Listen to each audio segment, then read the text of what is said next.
Newsdesk on KTN News, where we bring you the latest news updates across the country. My name is Najma Ismail. Let us take a look at some of the highlights.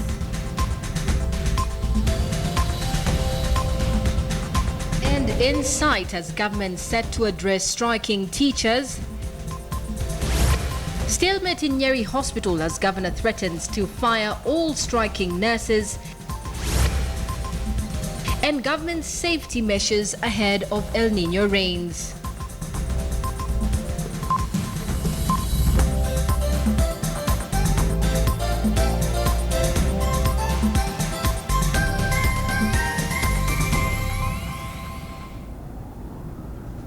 Now, the Nyeri County government has threatened to sack striking health workers if they do not report back to work by tomorrow. But in a quick rejoinder, the nurses union told off the Nyeri governor, telling him he had no power to fire them. Solidarity forever, solidarity forever, solidarity forever, for the union makes us strong. Thank you. Even if the county government is threatening us, the threats, like my brother said, are just hot air. And when we agree on the return to work formula, we are going to sign it, and as directed by our General Secretary, we shall call the strike off. But if they do not agree with us, I want to tell our members that unless we tell them to go back to work after the return to work formula has been written, we are going to continue with the strike. And no intimidation so far has really put us back. And let us remain strong until this is done, because tomorrow is going to be our day. Water Services Minister Eugene Wamalwa says with the onset of the El Nino rains expected early next month, the government is taking measures to minimize damage that may be caused by the heavy rains.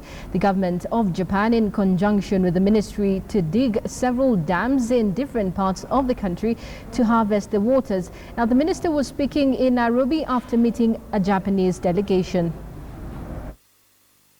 We have rain.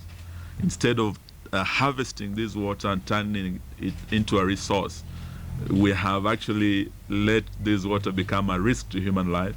We saw the floods in Narok, and it was very unfortunate that we lost lives in Narok. Even right here in Nairobi, there were a few people who lost their lives because of flooding in Nairobi. So as the El Nino come, we are also urging the Senate that the bill that is before them is very, very important in terms of setting up the institutions and the legal framework to help us address the issue of water harvesting, the issue of floods, and we will hope that they give it priority and they fast track it so that we can have this bill turned into law. HIV and AIDS patients will now depend on Kenya Medical Authority's supplies, that is KEMSA, and the National AIDS and STIs Control Program, NASCO, for the delivery of ARV drugs. KEMSA has promised a smooth procurement, warehousing and distribution of the drugs, even as USAID handed the mantle to them. USAID has been partnering with Kenyan government through the Kenya Pharma to supply the drugs and hopes to make the service sustainable by transferring it to Kenyan government. I want to assure USAID and other development partners present that KEMSA has implemented a new business model as indicated by Dr. Monyo, aligned with the devolved healthcare systems, and this project fits perfectly well with this business model. KEMSA, being a national medical logistics provider, is responsible for supplying essential medical commodities and ARVs to public health facilities in Kenya and has a wealth of expertise in supply chain management. Today's handover confirms USAID and the U.S. government's confidence in the future management of supply chain activities in Kenya. The U.S. government is committed to working with the Kenyan government at the national and county levels through NASCOP, KEMSA, and local governments to build on the gains achieved from the Kenya Pharma activity. Now, KTN's John Juma has been following the activities that followed the presidential directive for the raid on drug dens and drug peddlers. He now tells us the challenges that have hit sections of the coast with regard to the war on drugs. Vita constituency is among the areas most affected by drug abuse. The late Mzee Sharif Nasir, who was the longest-serving member of parliament then, was always at the forefront fighting the vice. But the dragon never spared even his own son. His son, who is the current Mvita area member of parliament, Abdulswamad Sharif, paints a sad picture of how the situation has deteriorated over the years. Nimepoteza ndugu ambaye kwamba alikuwa ni mwenye kutumia madawa kulevya. And si mimi peke yake ambaye nimelizungumza jambo hili, marehemu mzee wangu pia aliweza kuzungumza jambo hili.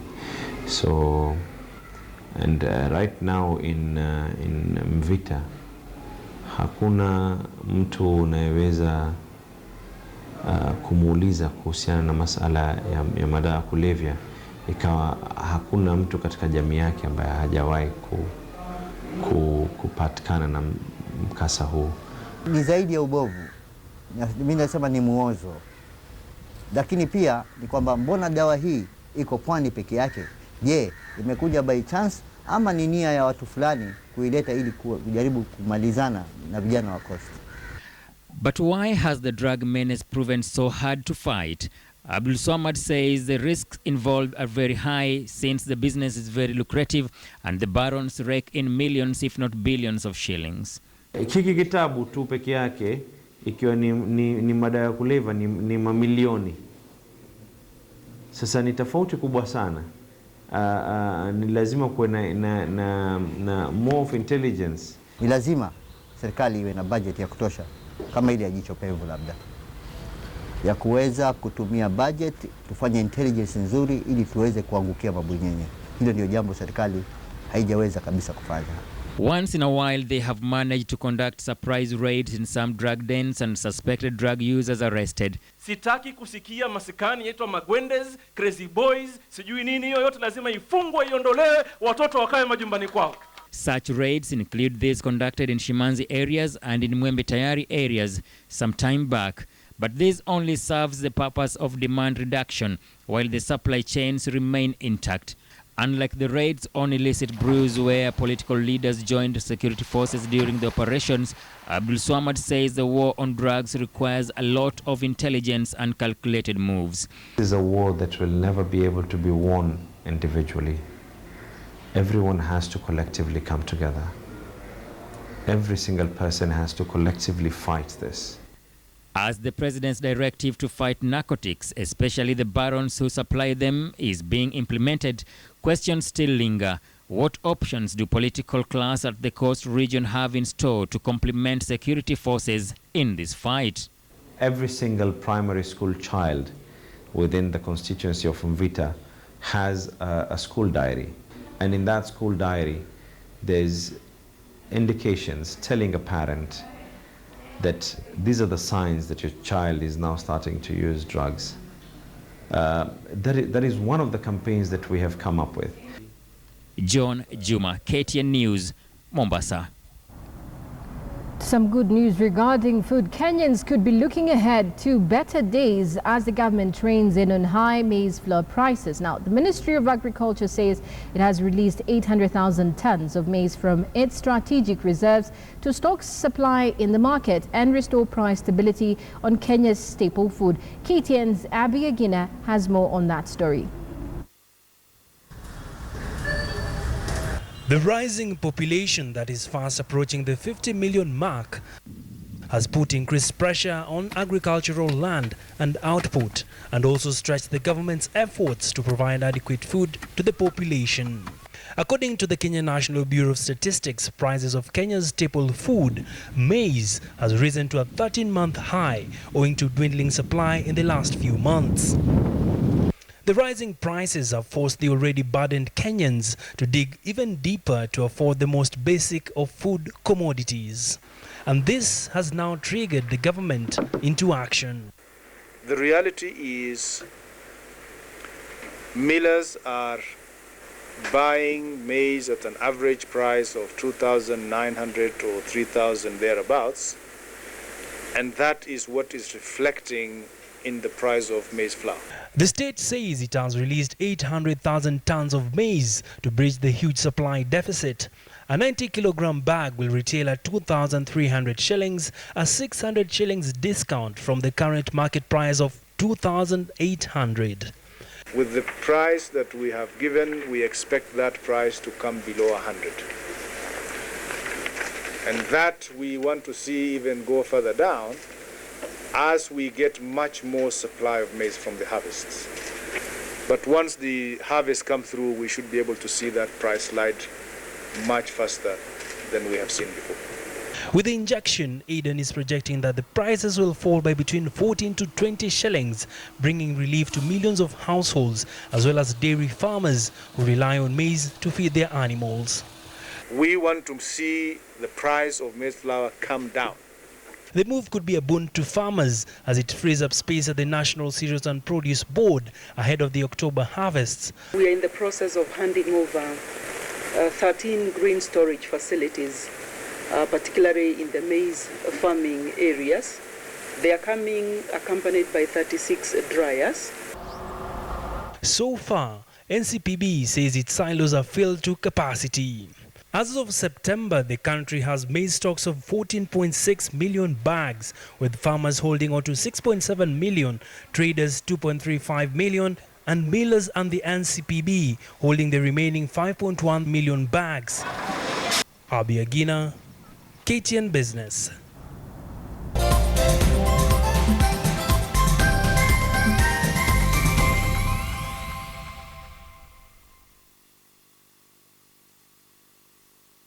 Desk.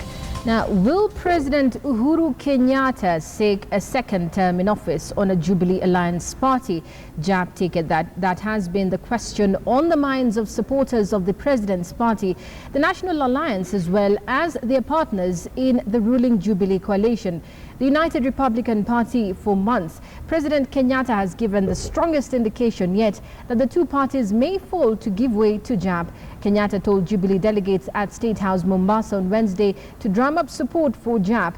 The merger of parties in the governing coalition to form one party has been met with resistance within the Jubilee ranks. Mshirikiane pamoja. Na ndipo twasema sisi hatutaki kusikia chama ati sijui URP, sijui TNA, sijui RC, sijui ODM. Sisi tunataka wananchi wa Kenya wawe pamoja. Na tukaribishe wote ambao wanataka tuwe pamoja. Tufanye kazi pamoja. Ya? Na mimi najua ya kwamba hata hawa viongozi hamna shida ya kupigana. Now, as the trial of former militia leader Bosco Ntaganda enters day 2 at the International Criminal Court, residents of Goma, a town in the east of Democratic Republic of Congo, say they will follow it closely. Ntaganda has pleaded not guilty to all charges at the start of his war crimes trial at the International Criminal Court at The Hague. Now, they include murder, rape, and the recruitment of child soldiers. In the town of Goma, memories of Congolese warlord Bosco Ntaganda's reign of terror are still fresh for many residents. And as the trial of the man named Terminator starts, all they want is to hear the truth. During the start of his trial yesterday, Ntaganda pleaded not guilty to crimes including the rape of child soldiers in a campaign of plunder and murder in northeast Congo's Ituri province in the early 2000s. This trial, Mr. President, is about Bosco Ntaganda's responsibility for the murder of P106 family and those in the banana field in Kobo, and for the other 17 brutal crimes. Ntaganda is accused by prosecutors at the International Criminal Court of conspiring to expand the power of the Hema ethnic group and seize the province's vast oil, diamond, and gold wealth for himself. He faces 18 charges of war crimes and crimes against humanity in all, including murder, rape, pillage and persecution under a doctrine of international law that allows him to be charged personally with offences committed by forces under his command. The trial is the first test of a new team assembled by prosecutor Fatou Bensouda, who has promised more rigorous prosecution cases after a series of high-profile failures.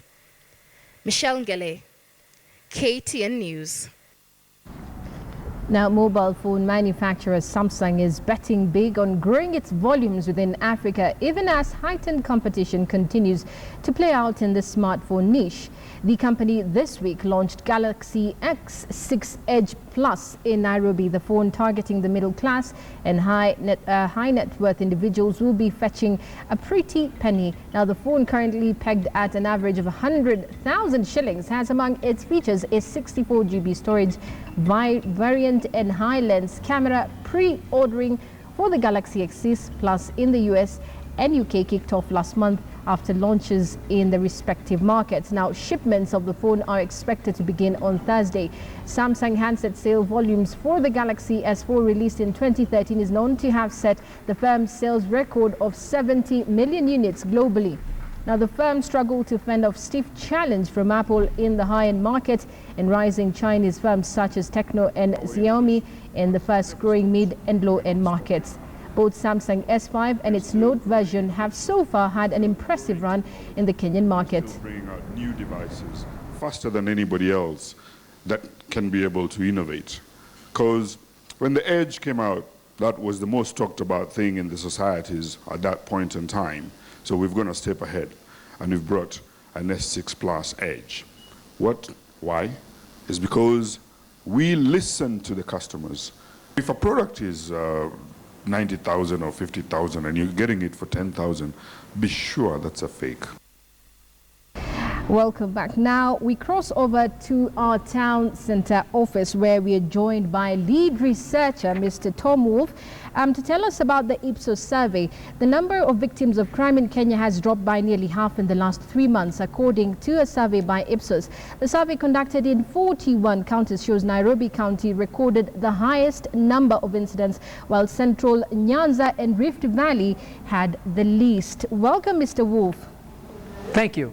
Nice to be here. Crime has significantly dropped. What are the reasons that Kenyans are giving for this? Well, we could not actually discover what the reasons were for this decline. As we explained in our release, the decline by about half really took place between our last survey last November and what we obtained in April, which was a drop of the proportion of adult Kenyans who had been victims of crime in the last 3 months from 9% to 5%. Last September it was 10%, last May it was 7%, and previous to that, going back to 2006, was around 10%.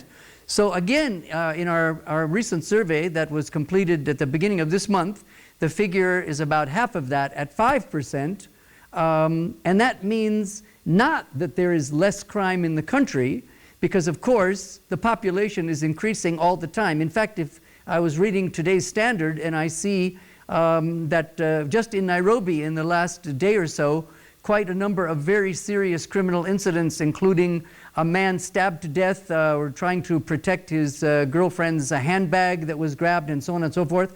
So the amount of crime overall could be pretty much the same, but as the population grows, it's the proportion of Kenyans who have been affected by crime, which at least over our last two surveys has been only at 5%, which, as I said, is about half what it's been in previous years. Now, Mr. Wolf, the opinion poll was on crime and police response. Many Kenyans are still not reporting crime. Why did the Kenyans say why they're not doing this? Yes, well, we did ask for those who did report, how satisfied were they? And that was about half of all the crime victims, 51%. We did not ask those who did not report their crimes why they did not. I mean, as you can appreciate, we cover many subjects in our surveys, from security to economic issues to politics and so on, and we can't ask detailed questions about everything. But for those who did report, we asked them first how satisfied they were with the response they got from the police. And as you have seen, looking at the data, well over half, 61%, were not satisfied. Now that's a little bit lower than the 68% we had last time, but basically it suggests that if so many people who are criminal victims and take the trouble to report to the police, as I say, well over half are not satisfied, this is going to discourage their friends, family members, other people from bothering to do that in future. Now, coming exactly to your question, as to those who were not satisfied, why they were not, 55% said there was really no follow-up to investigations, or whatever follow-up there was weak. Another 1 out of 5, 21%, said there was some corruption involved. Now, exactly what type of corruption we didn't explore. But of course, perhaps because of corruption, there was no follow-up, so the two might be related. If the criminals are paying the police off or whatever. I mean, in order to get the detailed answer to your very, very important question, one would have to undertake a more targeted and detailed research, actually talking with these crime victims in more detail, and probably also going to the police and maybe even observing what happens at the police stations when people are making their reports that get recorded in the OB. So Wolf, you also conducted a poll on KDF in Somalia. Now there are calls to bring KDF back to Kenya. What is the take on Kenyans about that? About the withdrawal of the troops from Somalia, you asked? From Somalia, yes. Mm-hmm. Well, as I say, first of all, this was all part of the same survey. So it's really the same poll, if you want to use that word. And we asked people overall whether they approved or disapproved of the continued deployment of the KDF in Somalia, as you asked. And we see Kenyans are pretty evenly divided. Only 57%, it is a majority, but not a very strong one, approve of their continued deployment. But we can see that there's definitely a political influence on this response. We see 80% of the people in central region approve, and only 42% at the coast, 37% at western, and so on. And when we correlate these answers with how people identify themselves in terms of the main political division in the country between CORD and Jubilee, or any of the parties aligned with them, we see nearly twice as many respondents, that is people who were interviewed, who identify with Jubilee, 70% who approve of this policy, as opposed to only 39% of those who identify with CORD who approve of the policy. Now clearly, the fact that CORD leaders for some time now have been urging the government to consider a withdrawal, whether a phased withdrawal or after certain conditions are undertaken for the troops to be replaced by forces from other countries or whatever it is, obviously their supporters across the country hear what the CORD leaders are saying, so it's not surprising that there is this gap between them and their Jubilee fellow citizens of 70 to 39%, but we emphasize that it's certainly not a gap of 100 to 0. That is, there are still 30% of people who identify with Jubilee who are not in favor of the continued deployment, and there are, as I say, only 39% of the CORD supporters who want to withdraw, which means that there's another 60% or so who actually are supporting the government's policy. There's 60% who are against it and only 39% who support the withdrawal, rather than 0. So although this is a policy issue which follows to some extent the political division in the country, the contrast is far from complete, which also I think shows that the question of the continued deployment of these troops in Somalia. Can you hear me, Mr. Wolf? Yes. Thank you very much. Sorry about that. I have to cut you off over there. Due to thank you very much for your good question. Lead researcher there, Tom Wolf from Ipsos Innova, telling us that crime has significantly reduced in the country. Moving on to sports now, Kenya's record goal scorer Dennis Soliech and Belgian-based midfielder Johanna Omolo Ayub, Jacob Kelly and instrumental David Calaba Oweno are among the foreign-based players who have linked up with Harambee Stars ahead of their home tie against 2012 AFCON champions Zambia on Sunday. Now, the Kenyan team has had minimal days of training, and as Moses Wakisi reports, the Stars believe they will secure a victory against Zambia. It is all system go as Harambee Stars sharpen their arsenal in readiness to host Zambia, the 2012 AFCON champions, on Sunday in their second Group E Africa Cup of Nations qualifier at Nyayo National Stadium. Mandela! For 3 days, the Stars have been working towards making it to the Africa Extravaganza that they last featured in 2004. And as expected, it will not be an easy affair for Team Kenya. Watu wako set, morali iko. Game kwa kweli nye game itakuwa rahisi, timu inaenda kuanza nao, timu wako fit, wameprepare kwa. Na hope vitu zitaenda right game day. So I said Zambia might have an advantage on us because I don't think a lot of their players are playing outside Zambia, so they can get together more often than we can, and that's just the situation we find ourselves in. We've just got to do our best. David Owino, Jacob Kelly, Ayub Timbe, Brian Mandela, David Chieng, Lawrence Olum, Johanna Omolo, Alan Wanga, Brian Mandela and experienced Dennis Oliech are part of some of the professional players in the Stars training camp. After Kenya drew 1-1 away to Congo-Brazzaville, while Chipolopolo were held at home to a barren stalemate by Guinea-Bissau, Group E remains open to all. They won the African Cup, so that's already a warning. But I trust on our team, and I think we just have to give 100% and just go for the 3 points. Najua tutaangusha this time round. Tutashinda, inshallah. A win for Stars will put them in charge of Group E in the bid to qualify for Gabon finals for the first time since 2004. For a number of years now, Harambee Stars has failed to sparkle in an international outing. And as of today, it is only 3 days in training, and this side is getting ready to take a team that has been on the training camp for almost 2 months now, and that is Chipolopolo from Zambia. And the big question begs, will Harambee Stars merge up, and who is past the 2012 African champions? Moses Wakisi, KTN Sports. Now, leaders Top Fry Nakuru go into the final round of the National 7 Series. Kabeberry Memorial 7 seeded first as they go in pursuit of a maiden National 7s title. Top Fry Nakuru is the only side to have lifted 2 legs this season. The Wanyore are in Pool A with defending Kabeberry and National 7 Series champions KCB, Black Blood and Technical University of Kenya. Menengai Cream Homeboys are in Pool B with Mwamba, Western Bulls and JKUAT. Pool C features Strathmore, Leos, Christie Sevens winners, Kenya Harlequins, Total Nondis and Makueni Resolution Impala. Saracens are in Pool D with Cabras Sugar, Kisii and Catholic Monks.